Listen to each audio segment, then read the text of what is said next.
আদিত্য খাকলাই ডাঙৰীয়াই ৬ জনগোষ্ঠীৰ জনজাতিকৰণৰ বিৰুদ্ধাচৰণ কৰিছে। এতিয়া আমাৰ প্ৰশ্ন যে মুখ্যমন্ত্ৰী মহোদয়ে কৈছে যে অহাবাৰ লোকপিয়লৰ ৩৮% বাংলাদেশী মিয়াই স্থান পাব।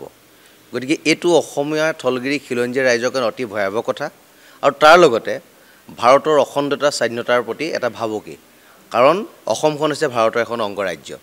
গতিকে অসমত যদি বিদেশীৰ যদি চৰণীয়া পথাৰ হয় তেতিয়াহ'লে ভাৰতবৰ্ষৰ অখণ্ডতা স্বাধীনতাৰ প্ৰতি আপোনা ভাবুকিটো আহিবই। গতিকে সেইকাৰণে আমি কৈছোঁ যদি অসমৰ থলগিৰি খিলঞ্জীয়া ৰাইজক সুৰক্ষা প্ৰদান কৰিব লাগে, ভাৰতবৰ্ষৰ অখণ্ডতা সাৰ্বভৌমত্বৰ প্ৰতি যদি ভাবুকি আহিব নালাগে, তেতিয়াহ'লে অসমৰ ৬টা জনগোষ্ঠীক জনজাতিকৰণৰ মাধ্যমেৰে অসমৰ থলগিৰি খিলঞ্জীয়াক অনাদি অনন্তকালৰ কাৰণে সুৰক্ষিত প্ৰদান কৰিব লাগে।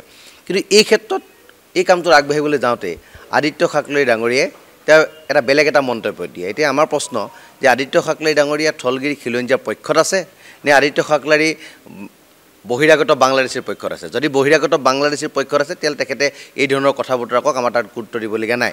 যদি এজন ভূমিপুত্ৰ থলগিৰি হিচাপে এইখিনি ভূমিপুত্ৰ থলগিৰি মানুহৰ যদি এগেইনষ্ট কৰি কথা বতৰাবিলাক কৈছে, তাত আমাৰ প্ৰশ্নবোধক চিন আছে, আমাৰ ক'বলগীয়া আছে, আমাৰ কৰিবলগীয়া আছে। কাৰণ আমি অধিকাৰ বিচাৰিছোঁ গণতান্ত্ৰিকভাৱে, আমি অধিকাৰ বিচাৰিছোঁ সাংবিধানিকভাৱে, আৰু আমি অধিকাৰ বিচাৰিছোঁ থলগিৰি খিলঞ্জীয়া ৰাইজক সুৰক্ষা প্ৰদান কৰিবৰ কাৰণে। গতিকে এই ধৰণৰ বক্তব্যৰে অসমত এটা ভাঙনমুখী পৰিৱেশ সৃষ্টি কৰিব নালাগে। এই কথা পুনৰবাৰ আপোনালোকৰ মাধ্যমেদি আমি আদিত্য খাকলাই সকীয়াই দিছোঁ।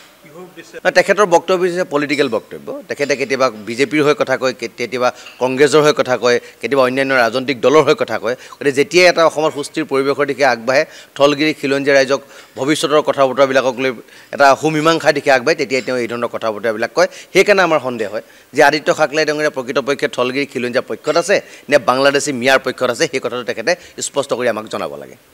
পক্ষত কেনেকৈ ভাগ হ'ব? এতিয়া আদিত্য খাকলাই ডাঙৰীয়াই ক'ব পাৰিব নেকি যে তেখেতলোক সুৰক্ষিত বুলি? যদি তেখেতলোক সুৰক্ষিত হয়, যে ট্ৰাইবেল বেল্ট এণ্ড ব্লকত অবৈধ বেদখলকে উঠাব লাগে বুলি ধেমাজিত কিয় আন্দোলন হৈছে, জাগিৰোডত কিয় আন্দোলন হৈছে? যে তেখেতলোকৰ ভূমিৰ ওপৰত তেখেতলোকৰ অধিকাৰ আছে নেকি? তেখেতলোকৰ ভূমিৰ ওপৰতো বিদেশীৰ চৰণীয়া পথাৰ হৈছে, তেখেতলোকে মাটি দখল কৰিছে, আন্দোলন তেখেতলোকে কৰিছে। সেইকাৰণে কৈছোঁ যদি অসমখন সুৰক্ষিত হ'ব লাগে, অসমীয়া সুৰক্ষিত হ'ব লাগে, থলগিৰি খিলঞ্জীয়া ৰাইজ সুৰক্ষিত হ'ব লাগে, তেতিয়া অসমৰ ৬টা জনগোষ্ঠীক জনজাতিকৰণৰ মাধ্যমেৰে অসমৰ মাটি, অসমৰ পানী, অসমৰ বায়ু, অসমৰ বায়'ডাইভাৰ্চিটি, অসমৰ সম্পদ সুৰক্ষিত হ'ব। আৰু সেই কথাটো বাস্তৱ সময়ৰ কথাটো আদিত্য খাকলাই বুজিব লাগিব। যদি নুবুজে অসম ৰসাতলৈ যাব, আৰু এনেকুৱা ধৰণৰ বিভেদমুখী কথাৰ পৰা আঁতৰি থাকিবৰ কাৰণে আমি তেখেতলোকক পুনৰ সকীয়াই দিছোঁ।